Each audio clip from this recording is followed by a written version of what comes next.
Introduction में सबसे पहले जो भी हमारा चैप्टर का इतना बड़ा सा नेम है pair of linear equation in two variables, इसी नेम को डिकोड करते हैं। एक्चुअल में हमें समझना क्या है इस चैप्टर में। तो सबसे पहले इस नेम में मेरे सामने आता है लीनियर इक्वेशंस है। पोलिनोमियल वाला जो चैप्टर था यानी कि चैप्टर नंबर 2, उसमें आपको बताया गया था किस किस टाइप के पोलिनोमियल होते हैं और लीनियर इक्वेशन किसको कहा जाता है, लीनियर पोलिनोमियल किसे कहा जाता है। अगर आपको याद हो तो मैंने कुछ इस तरह का एग्जाम्पल भी दिया था। 2x प्लस में 1 इक्वल्स टू में 0। यहाँ पर जो भी हमारा वेरिएबल है, वेरिएबल x है, इसकी डिग्री कितनी है। जो भी हमारी ये इक्वेशन है इसकी डिग्री 1 है। तो कोई भी ऐसा पोलिनोमियल जिसकी डिग्री 1 होती है उसे लीनियर पोलिनोमियल या फिर लीनियर इक्वेशन कह सकते हैं। ये हमारा लीनियर इक्वेशन हो गई। अब यहाँ पर चैप्टर के नेम में क्या कहा गया है कि लीनियर इक्वेशंस का पेयर, यानी कि हमें दो इकट्ठी इक्वेशन मिलेंगी। पेयर क्या होता है, पेयर में दो इक्वेशंस हमें मिलेंगी और जो भी इक्वेशंस मिलेंगी उनके बारे में कहा है टू वेरिएबल्स में होंगी। जैसे इस वाली इक्वेशन में हमारे पास सिर्फ एक्स वेरिएबल है, लेकिन जो भी चैप्टर में हमें मिलेंगी चैप्टर नंबर 3 में, उनमें हमारे दो वेरिएबल्स होंगे। एग्जाम्पल के लिए आपको दे देता हूं एक इक्वेशन। जैसे यहाँ पर हो जाएगा हमारा 2x प्लस में 3y, उसके बाद प्लस में 1 इक्वल्स टू में 0। जो हमारी ऊपर वाली ये इक्वेशन है इसमें अकेला x वेरिएबल है और जो यहाँ पर मैंने इक्वेशन लिखी है इसमें हमारे पास x और y यानी कि दो वेरिएबल्स हैं। तो लीनियर इक्वेशन होगी, पेयर में होगी यानी कि दो इक्वेशन इकट्ठी मिलेंगी, और दो वेरिएबल में होंगी यानी कि उसमें x और y इस तरह से दो वेरिएबल्स गिवन होंगे। बिल्कुल सिंपल वे में हमने इसके नेम को डिकोड अभी किया है। अब आते हैं जो भी pair of linear equation in two variables है इनकी स्टैंडर्ड फॉर्म क्या होती है। तो स्टैंडर्ड फॉर्म यहाँ पर हमें दी गई है a1x प्लस में b1y प्लस में c1 इक्वल्स टू में 0, a2x प्लस में b2y प्लस में c2 इक्वल्स टू में 0। जो भी हमारी pair of linear equation in two variables होंगी उनकी इस तरह से स्टैंडर्ड फॉर्म होगी, जहां पर a1, b1 और c1 ये हमारे कोफिशिएंट्स होंगे, a2, b2 और c2 ये भी हमारे कोफिशिएंट्स होंगे। फर्स्ट वाली इक्वेशन में a1, b1 और c1 कोफिशिएंट हैं और सेकंड वाली इक्वेशन में a2, b2 और c2 कोफिशिएंट होंगे। फर्स्ट वाली इक्वेशन में x और y आप यहाँ पर देख सकते हो, ये हमारे वेरिएबल्स होंगे और सेकंड वाली इक्वेशन में भी x और y हमारे वेरिएबल होंगे। अब जो भी हमें प्रॉब्लम दी होगी चैप्टर नंबर 3 की एक्सरसाइज में, क्वेश्चंस में, उनमें किस तरह से हमें इक्वेशन मिलेगी ये ध्यान रखना है। हमेशा दो इक्वेशन मिलेंगी। जैसे एग्जांपल के लिए यहाँ पर मैं लिख देता हूँ 2x प्लस में 3y, उसके बाद प्लस में 2 इक्वल्स टू में 0। इसी तरह से यहाँ पर आ जाएगा हमारा 5x प्लस में आ जाएगा यहाँ पर 7y, उसके बाद प्लस में 8 इक्वल्स टू में 0। यहाँ पर हमारे पास दो इक्वेशंस का पेयर मिल गया है, दोनों हमारे लीनियर इक्वेशंस हैं और दोनों में x और y वेरिएबल्स दिए गए हैं, यानी कि ये दोनों इक्वेशंस टू वेरिएबल्स में हैं। तो जो भी स्टैंडर्ड फॉर्म होती है pair of linear equation in two variables की, उसका यहाँ पर मैंने आपको एग्जाम्पल भी दे दिया है। अब यहाँ पर समझना पड़ेगा, जो भी हमारा x का यहाँ पर कोफिशिएंट है उसे हम क्या कहेंगे, a1 कहेंगे। ये हमारा गाइस a1 हो जाएगा। उसके बाद ये हमारा y का जो भी कोफिशिएंट है ये हमारा b1 हो जाएगा और ऊपर वाली इक्वेशन में जो भी कांस्टेंट टर्म है यानी कि ये वाला 2 है ये हमारा c1 हो जाएगा। इसके बाद जो नीचे वाली इक्वेशन है इसमें भी हमें देखना होगा x का जो भी कोफिशिएंट है वो क्या हो जाएगा हमारा, ये वाला 5 हो जाएगा हमारा गाइज a2, ये वाला 7 हो जाएगा हमारा b2 और ये वाला 8 सेकंड वाली इक्वेशन की कांस्टेंट टर्म है तो ये हो जाएगा हमारा C2। इस तरह से हमें इक्वेशंस को समझना पड़ेगा। अब जो भी हमारी pair of linear equation in two variables है उसकी स्टैंडर्ड फॉर्म के साथ हमने एग्जाम्पल से भी उसको समझ लिया है। अब बारी आ जाती है कि जो भी pair of linear equation in two variables होगा उसको सोल्व किस किस तरह से किया जा सकता है, कौन कौन से मेथड हैं। तो यहां पर दिया है solution of pair of linear equation in two variables है। टोटल 3 मेथड हैं सोल्व करने के। पहला है ग्राफिकल मेथड, दूसरा है सब्स्टिट्यूशन मेथड और तीसरा है एलिमिनेशन मेथड है। ये तीनों के तीनों मेथड काफी इंपॉर्टेंट हैं क्योंकि जो भी इक्वेशंस हमें दी होंगी क्वेश्चन में, जो भी इक्वेशंस हमें मिलेंगी उनके साथ ये भी लिखा होता है कि इसको ग्राफिकल या फिर सब्स्टिट्यूशन या फिर एलिमिनेशन मेथड से सोल्व करना है। तो तीनों के तीनों मेथड आपको आने चाहिए। अब एक एक करके इन तीनों मेथड्स को डिटेल में समझते हैं। सबसे पहले बात करेंगे नेक्स्ट पेज पर ग्राफिकल मेथड की, किस तरह से pair of linear equation in two variables जो हमें दी होंगी उनको ग्राफिकल मेथड से कैसे सोल्व किया जाएगा और क्या क्या इंपॉर्टेंट पॉइंट हैं। शुरू करेंगे ग्राफिकल मेथड को समझना अगले पेज से। ग्राफिकल मेथड को हमें समझना है। ग्राफिकल मेथड को समझने के लिए जो भी हमारी pair of linear equations in two variables हैं उनकी स्टैंडर्ड फॉर्म हमें पता है, पीछे वाले पेज पर समझ ली है, जो कुछ इस तरह से होती है a1x plus b1y plus c1 equals to में 0, a2x plus b2y plus c2 equals to में 0। ये स्टैंडर्ड फॉर्म होती है। अब इस स्टैंडर्ड फॉर्म की हमें ज़रूरत है, किस तरह से इस स्टैंडर्ड फॉर्म का हमें यूज़ करना है यहाँ पर हमें समझना होगा। जो भी ग्राफिकल मेथड में हम pair of linear equation in two variables यानी कि जो भी दो इक्वेशन हमें दी होंगी उनको जब ग्राफ पर ड्रॉ करेंगे तो हमें पता चलेगा कि लाइन से किस तरह से आती हैं दोनों इक्वेशंस की। लेकिन बिना ड्रॉ किए भी हम ये पता लगा सकते हैं कि जो भी इक्वेशंस की लाइन है वो इंटरसेक्टिंग है, पैरेलल है या फिर कोइंसिडेंट है। कैसे पता लगाएंगे? रेशियोज को कंपेयर करके। ध्यान से समझना यहाँ पर जो मैं आपको कॉन्सेप्ट एक्सप्लेन करूंगा। यहाँ पर देखो x के यहाँ पर जो भी कोफिशिएंट a1 और a2 है इनको हमें ऊपर नीचे रख लेना है, यानी कि फ्रैक्शन बना लेना है इनसे। ठीक है, a1 अपॉन में a2 हमने कर दिया। उसके बाद जो भी y के यहाँ पर कोफिशिएंट b1 और b2 हैं इनका भी फ्रैक्शन बना लो। a1 अपॉन में a2 और b1 अपॉन b2 अगर एक दूसरे के इक्वल नहीं दिए गए हैं ना, इस वाली कंडीशन में a1 अपॉन a2 इक्वल नहीं है b1 अपॉन b2 के, तो जो भी ग्राफिकल रिप्रेजेंटेशन बनेगी यानी कि ग्राफ बनाएंगे जब हम इक्वेशंस का, तो उसमें इंटरसेक्टिंग लाइंस आएंगी। जो लाइंस हैं वो एक दूसरे को कट करेंगी। मान लो फर्स्ट इक्वेशन की लाइन कुछ इस तरह से दी गई है तो सेकंड इक्वेशन की लाइन इस वाली लाइन को कट करेगी किसी एक पॉइंट पर। और अगर किसी एक पॉइंट पर ये कट करती है लाइन, जहां पर भी एक दूसरे को कट करती है वही उन इक्वेशंस का सॉल्यूशन होता है। एक ही पॉइंट पर ये कट करेंगी तो वन सॉल्यूशन होगा इस वाली कंडीशन के लिए, इंटरसेक्टिंग लाइंस के लिए। अगर हमें कोई इक्वेशंस दी गई हैं, जो भी पेयर है इक्वेशंस का वो दिया गया है, तो हम उनके जो भी कोफिशिएंट्स हैं उनके रेशियोज को कंपेयर करके ये पता लगा सकते हैं कि वो लाइन से किस तरह की होंगी। अगर ये वाली कंडीशन मिल जाती है तो इंटरसेक्टिंग लाइंस वो हो जाएंगी और उनका सिर्फ एक ही सॉल्यूशन होगा, यूनिक सॉल्यूशन होगा जिस भी पॉइंट पर वो एक दूसरे को कट करेंगी। एग्जाम्पल भी आपको दूंगा, जब एग्जाम्पल लेंगे यहां पर तो आपको और अच्छे से ये क्लियर हो जाएगा। अब सेकंड वाली कंडीशन पर आ जाओ। जो भी हमारा a1 a2 है वो आ गया, b1 b2 है वो आ गया, और जो हमारी कांस्टेंट टर्म है दोनों इक्वेशंस में c1 अपॉन में c2 ये भी आ गया।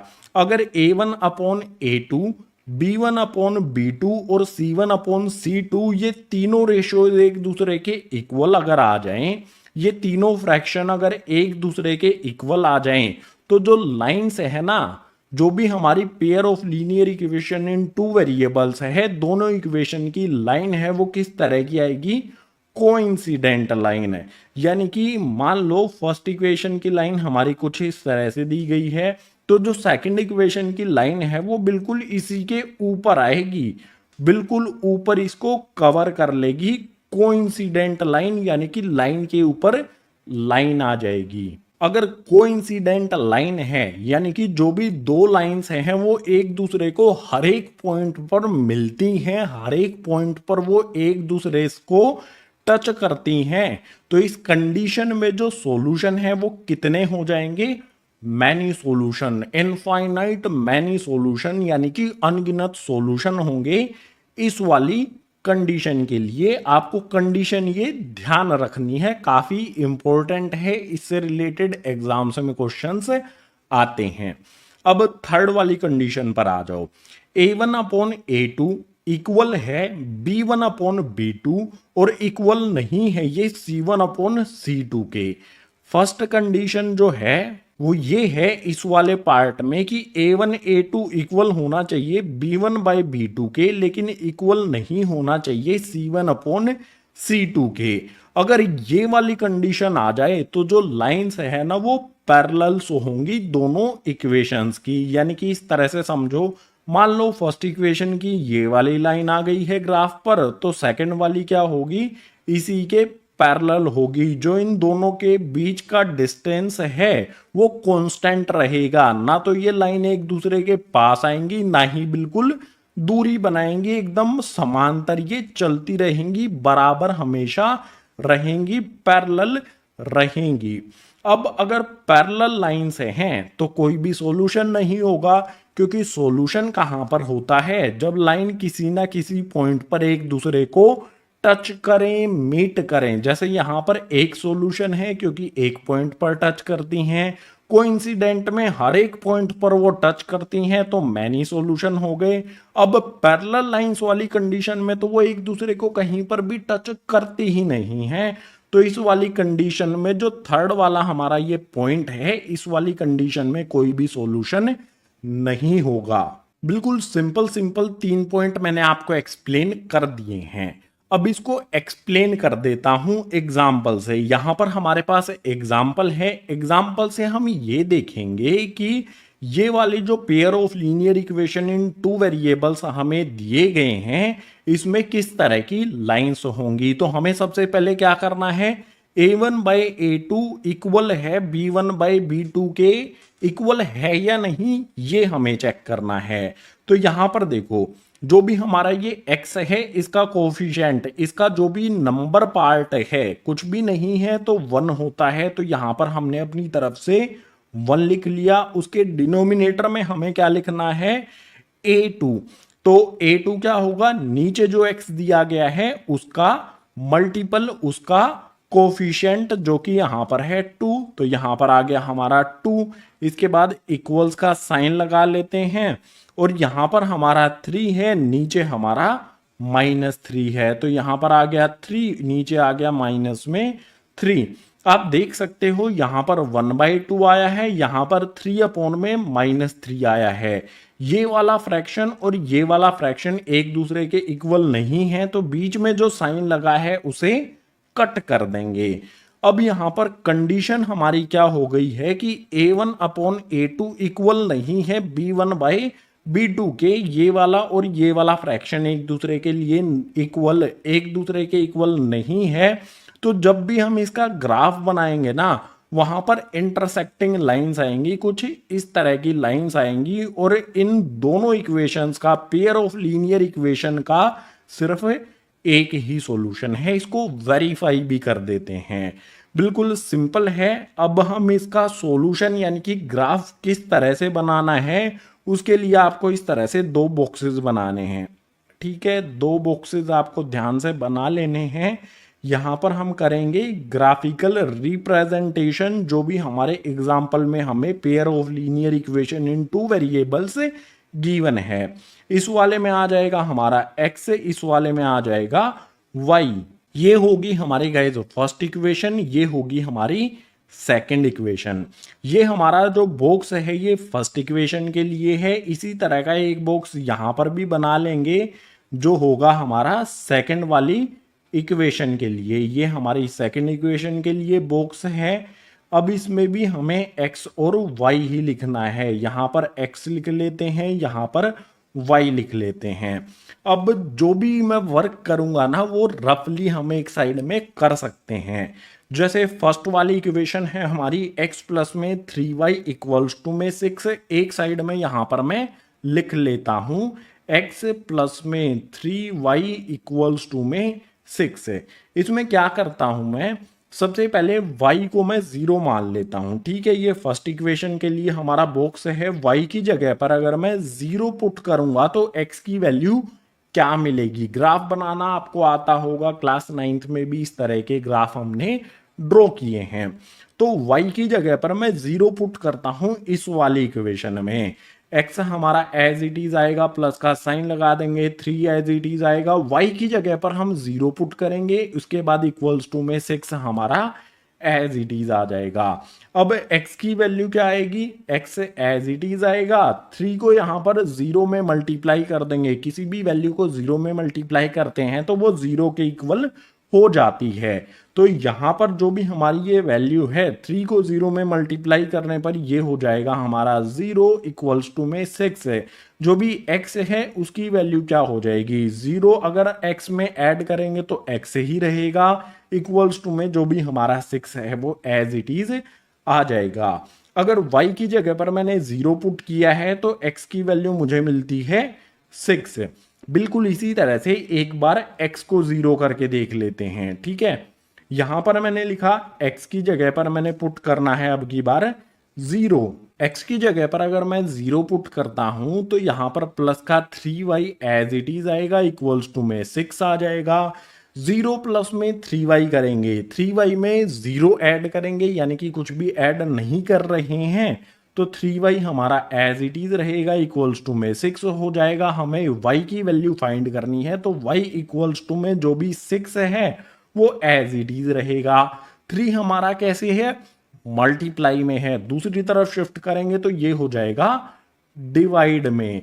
3 से यहां पर 6 को कैंसिल कर देंगे, 2 टाइम्स पर y की वैल्यू हमें मिल जाएगी 2। तो अगर x की जगह पर मैंने 0 रखा तो y की वैल्यू मुझे 2 मिलती है। जैसे हमने फर्स्ट वाली इक्वेशन के लिए इस बॉक्स में 2 सॉल्यूशन फाइंड किए हैं, इसी तरह से सेकंड वाली इक्वेशन के लिए भी 2 सॉल्यूशन फाइंड कर लेंगे। रफली एक साइड में आप ये कर सकते हैं। सेकंड वाली इक्वेशन को यहां पर लिख लेते हैं। सेकंड वाली इक्वेशन हमारी है 2x माइनस में 3y इक्वल्स टू में 12। अब यहां पर मैं क्या करता हूं, सबसे पहले y की जगह पर 0 रख लेता हूं। ठीक है, y की जगह पर मैंने 0 रखा। अगर y की जगह पर 0 रखा है तो x की वैल्यू क्या होगी, यहां पर आ जाएगा गाइज हमारा 2x माइनस में 3y की जगह पर आ गया 0, इक्वल्स टू में यहां पर आ जाएगा 12। अब यहां पर देखना है हमें, देखो 2x हमारा एज इट इज आ जाएगा। 2x के बाद जो माइनस का 3 इंटू में 0 है, इसको अगर 0 से मल्टीप्लाई करेंगे तो ये हो जाएगा हमारा 0 इक्वल्स टू में 12 हमारा एज इट इज है। 2x में से 0 को माइनस करेंगे तो ये हमारा 2x ही रहेगा, इक्वल्स टू में 12 हमारा एज इट इज। हमें x की वैल्यू फाइंड करनी है तो x इक्वल्स टू में 12, x के साथ में जो भी हमारा ये 2 मल्टीप्लाई है दूसरी तरफ जाके हो जाएगा ये डिवाइड में। 2 से 12 को कैंसिल करेंगे 6 टाइम्स पर। अगर हम y की जगह पर 0 रखते हैं सेकंड इक्वेशन में तो x की वैल्यू हमें क्या मिल जाती है, 6 मिल जाती है, यहां पर लिख लेते हैं। इसके बाद इसी तरह से x की जगह पर अब की बार 0 रख लेते हैं। यहां पर जो भी हमारा x है इसकी जगह पर हम 0 रखेंगे तो y की वैल्यू क्या मिलेगी, देखो यहां पर 2 हमारा एज इट इज आएगा, x की जगह पर 0 माइनस का 3y इक्वल्स टू में 12। 2 में 0 मल्टीप्लाई करेंगे तो ये हो जाएगा 0, लिखने की ज़रूरत नहीं है। अगर 0 हो गया तो उसके बाद बचा हुआ क्या है, माइनस में 3y इक्वल्स टू में आ जाएगा 12। हमें y की वैल्यू फाइंड करनी है तो y इक्वल्स टू में आ जाएगा 12। -3y के साथ कैसे है, मल्टीप्लाई में है, दूसरी तरफ शिफ्ट करेंगे तो ये हो जाएगा डिवाइड में -3। 3 के टेबल में 12 आता है 4 टाइम्स पर, ये वाला माइनस का साइन लगा हुआ है, ये एज इट इज यहां पर लग जाएगा इस 4 के साथ। सो y की वैल्यू क्या मिलेगी हमें, -4। यहां पर जो भी हमने ये दो सॉल्यूशन फाइंड किए हैं, ये फर्स्ट वाली इक्वेशन के लिए, ये सेकंड वाली इक्वेशन के लिए, अब इन सॉल्यूशंस से हम ग्राफ ड्रॉ करते हैं और हमें ये देखना है हमने क्या फाइंड किया था। इस तरह की कंडीशन हमें मिली थी, यानी कि लाइंस कैसी हैं, एक दूसरे को कट करने वाली इंटरसेक्टिंग लाइंस हमें मिलती हैं जब हमने इन इक्वेशंस के रेशियो को कंपेयर किया था। तो ग्राफ ड्रॉ करके ये चेक कर लेते हैं क्या सच में हमें इंटरसेक्टिंग लाइंस मिलती हैं या नहीं। ग्राफ ड्रॉ करने के लिए मूव करते हैं नेक्स्ट पेज पर। भी हमने कोऑर्डिनेट्स फाइंड किए थे इक्वेशंस को सोल्व करके, इन दोनों इक्वेशंस के जो भी कोऑर्डिनेट्स हैं इनको अब ग्राफ पर शो करते हैं। सबसे पहले यहां पर देखो x 6 है, y 0 है, यानी कि 6 0 हमें करना है। तो x की वैल्यू 6 कहां पर होगी, ये हमारी x एक्सिस है, ये हमारी y एक्सिस है, तो यहां पर है ये x 6 और y की वैल्यू 0 कहां पर होती है, हमें 6 0 करना है, तो 6 0 यही वाला पॉइंट होगा। जो भी हमारा पॉइंट है इसको एक रेड डॉट से यहां पर शो कर देते हैं, ये वाला पॉइंट हो जाएगा हमारा गाइज 6 0, लिख भी देते हैं, यहां पर होगा x 6 और y 0, इस तरह से ब्रैकेट में लिख देना है। इसके बाद नेक्स्ट क्या है, 0 2, x 0 है, y 2 है, तो x 0 तो यहीं पर हो गया। उसके बाद y2 कहां पर होगा, ये वाला पॉइंट हो गया, यानी कि ये वाला हमारा कोऑर्डिनेट हो जाएगा। इसको भी यहां पर इस तरह से पॉइंट लगा करके इसके जो भी कोऑर्डिनेट्स हैं 0 x है और y हमारा 2 है, वो यहां पर लिख देने हैं। फर्स्ट वाली जो भी हमारी इक्वेशन है उसके दोनों पॉइंट्स हमने यहाँ पर बना दिए हैं, रेड पॉइंट आपको दिख रहे होंगे। इसके बाद यहाँ पर है सेकंड वाली इक्वेशन। सेकंड वाली इक्वेशन में x 6 y 0, यानी कि 6 0 हमें कोऑर्डिनेट करना है, तो 6 0 तो हमारा ये रहा, तो जो ये वाला पॉइंट होगा हमारा सेकंड वाली इक्वेशन के लिए 6 0, यही सेम पॉइंट हो जाएगा। इसके ऊपर दोबारा से ड्रॉ करने की जरूरत नहीं है, हमारा ये वाला पॉइंट हो गया। अब इसके बाद 0 -4, तो x यहां पर होगा 0 और y -4 होना चाहिए, तो y -4 यहां पर होगा, ये वाला हमारा पॉइंट हो जाएगा। जो भी हमारे पॉइंट है ना, जो भी हमारा ये वाला पॉइंट है और ये वाला पॉइंट है, स्केल रखेंगे, इनको अलाइन करेंगे और एक सीधी लाइन इस तरह से ड्रॉ कर देंगे। बिल्कुल इसी तरह से जो हमारा ये वाला पॉइंट है यहाँ पर और यहाँ पर, इन दोनों पॉइंट्स को अलाइन करेंगे और एक सीधी लाइन इस तरह से ड्रॉ कर देंगे। आप देख सकते हो जो भी लाइंस है हमारी फर्स्ट इक्वेशन और सेकंड इक्वेशन की, दोनों एक दूसरे को इंटरसेक्ट करती हैं। कौन से वाले पॉइंट पर इंटरसेक्ट करती हैं, वही इक्वेशन का सॉल्यूशन होगा। इस वाले पॉइंट पर एक दूसरे को कट कर रही हैं, यानी कि यही होगा सॉल्यूशन। इस वाले पॉइंट पर देखो x की वैल्यू 6 है, y की वैल्यू 0 है, यानी कि दोनों हमारी जो भी इक्वेशंस हैं उनके लिए x इक्वल्स टू में हो जाएगा 6 और y इक्वल्स टू में हो जाएगा 0। इस तरह से सॉल्यूशन फाइंड किया जाता है ग्राफिकली। x की वैल्यू हमारी 6 आ गई, y की वैल्यू हमारी 0 आ जाती है। जो भी वेरिएबल्स थे उनकी वैल्यू हमने फाइंड कर ली है यहाँ पर फर्स्ट और सेकंड इक्वेशन के लिए।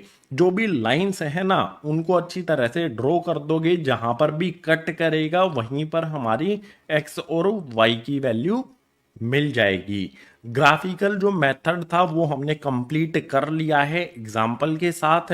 अब इससे जो नेक्स्ट मेथड है उसके लिए मूव करते हैं गाइज नेक्स्ट पेज पर वाले पेजेस पर जो भी एग्जाम्पल में हमें इक्वेशंस का पेयर दिया गया था उसको ग्राफिकल मेथड से हमने सोल्व करना सीख लिया है। ग्राफिकल मेथड किस तरह से वर्क करता है, कौन कौन से पॉइंट ध्यान में रखने हैं, सारी चीजें हमने समझ ली।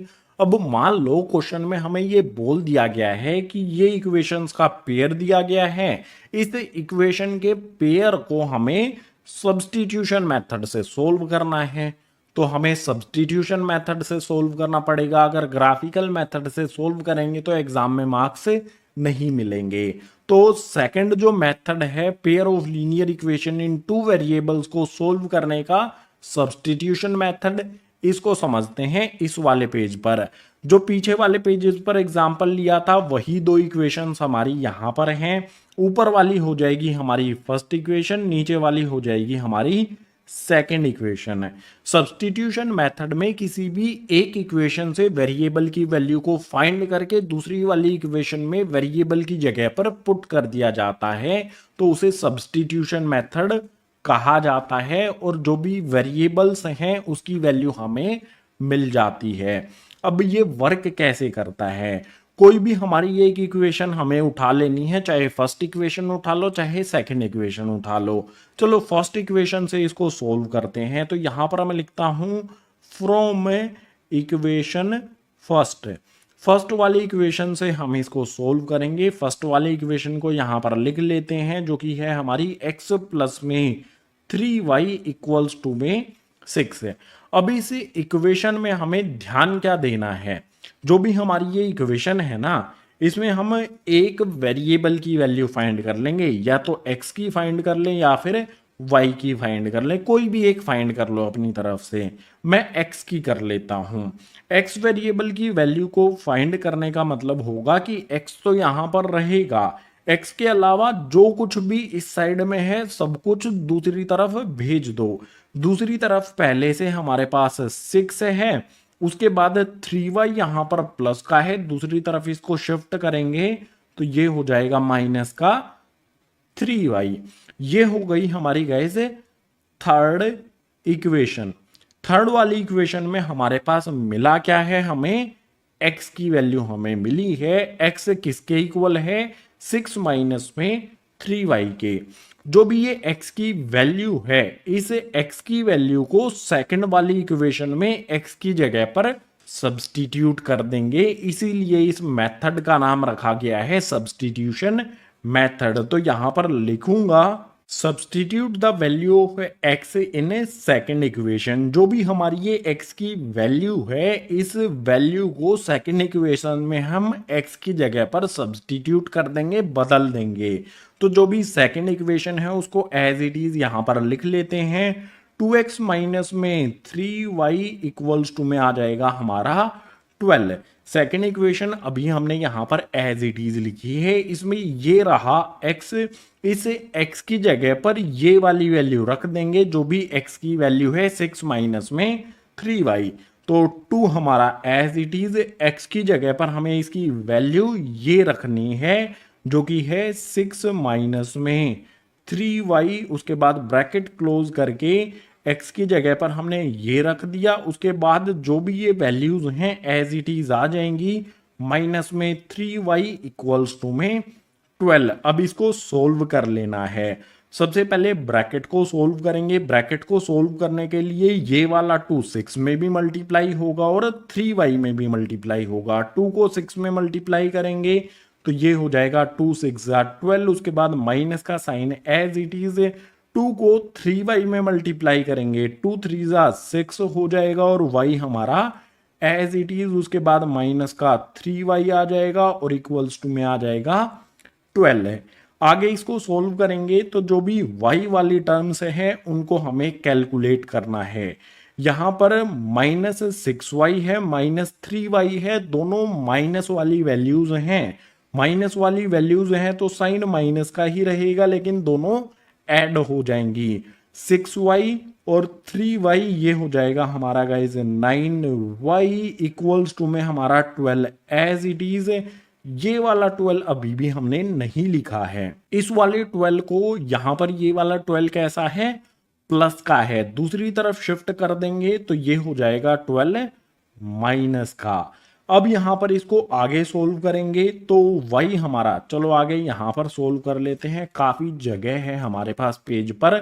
तो y की वैल्यू हमें फाइंड करनी है, तो y हमारा एज इट इज आएगा, इक्वल्स का साइन लगा लेंगे, इक्वल्स में हमारे पास 12 माइनस 12 है, 12 में से 12 ही चले जाते हैं, गायब हो जाते हैं, तो हमारे पास 0 आएगा।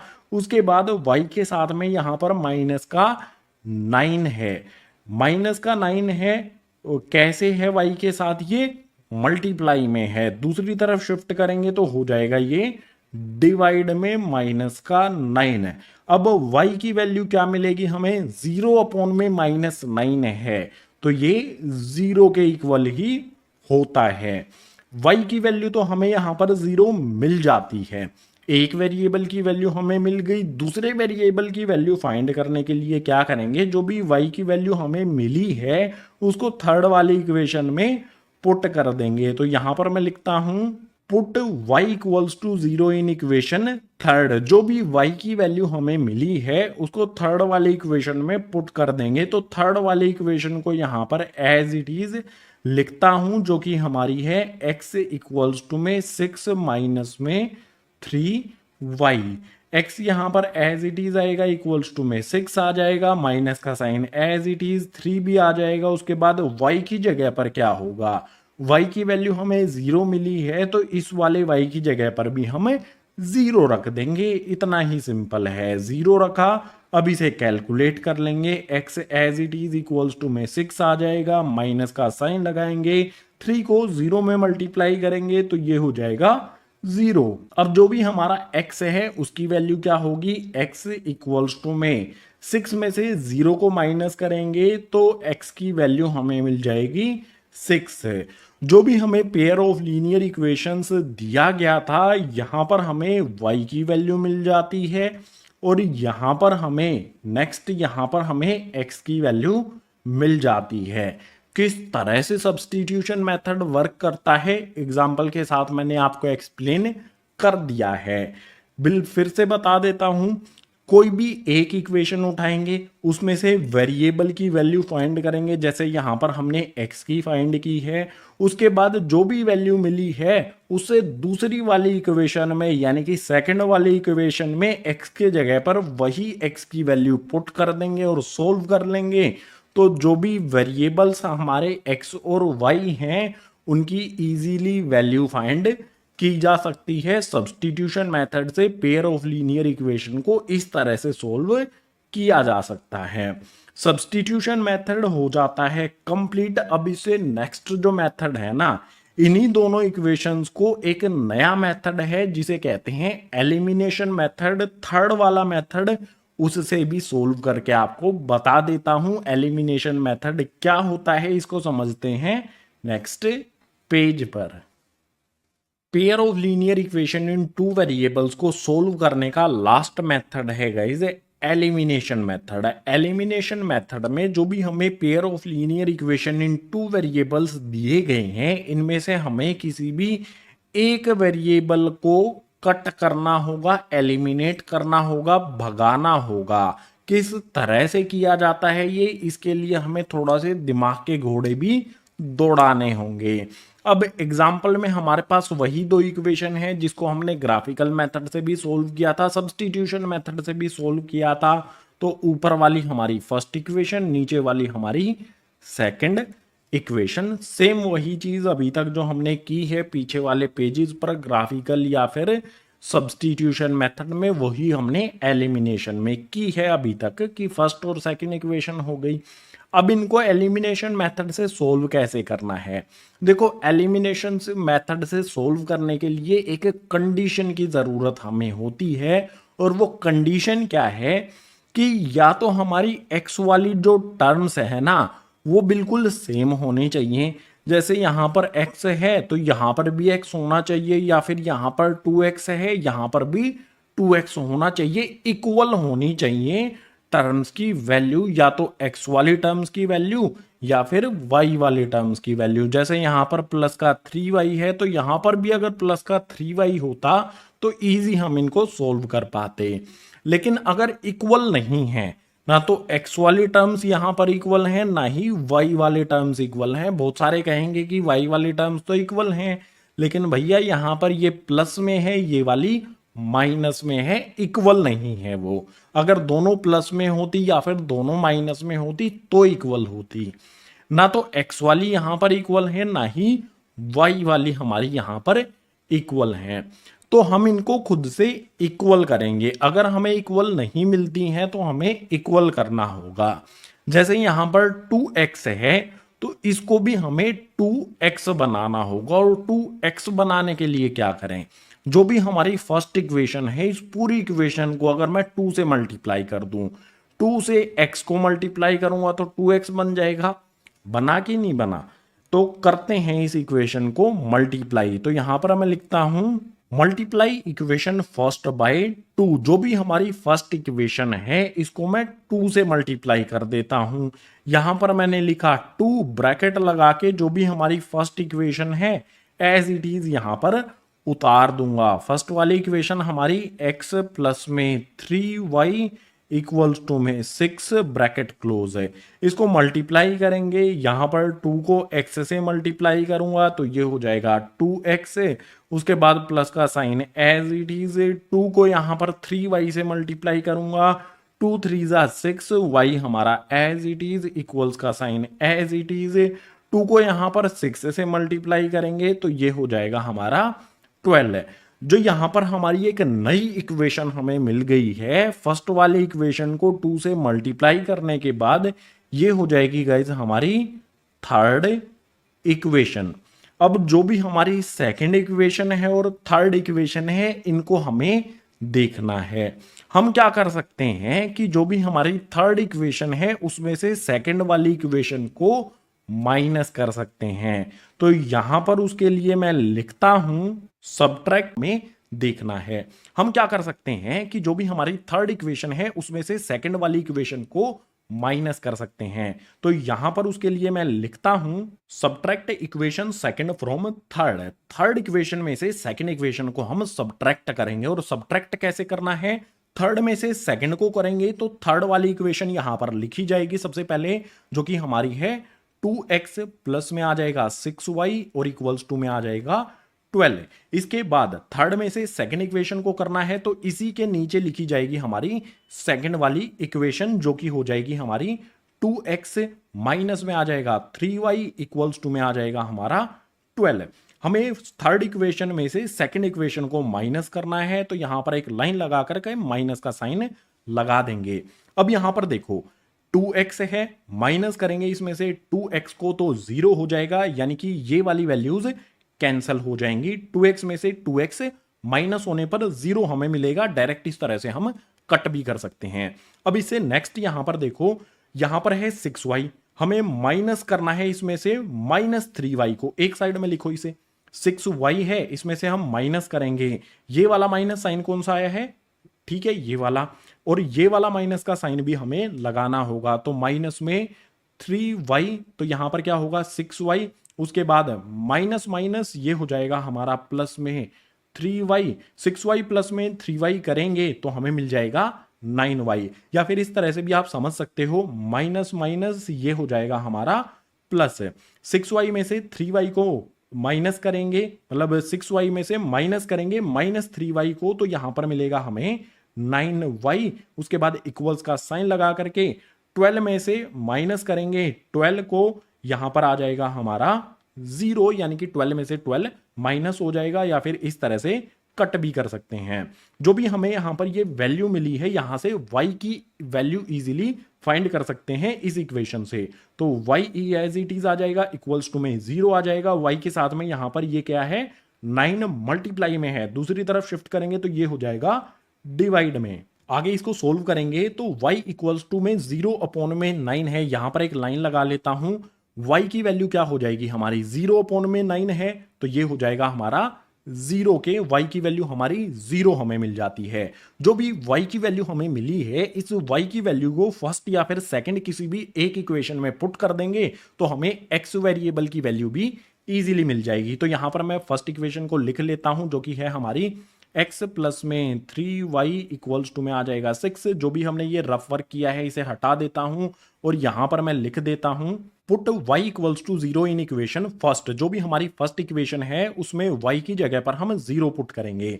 तो x हमारा एज इट इज प्लस का साइन लगा लेंगे, 3 हमारा एज इट इज y की जगह पर 0 पुट करेंगे, इक्वल्स टू में आ जाएगा 6 है। x की वैल्यू क्या होगी हमारी, देख सकते हो यहां पर 3 को 0 से मल्टीप्लाई करेंगे तो ये 0 हो जाएगा, लिखने की जरूरत नहीं है। इस साइड में हमारा सिर्फ x आएगा, इक्वल्स टू में आ जाएगा 6 है। जो भी हमने तीनों मेथड यूज किए हैं, चाहे ग्राफिकल मेथड यूज किया, चाहे सब्सटीट्यूशन मेथड यूज किया, चाहे हमने इस वाले पेज पर एलिमिनेशन मेथड यूज किया, तीनों मेथड में आपने देखा होगा बिल्कुल सेम यही एग्जांपल हमने रखा है।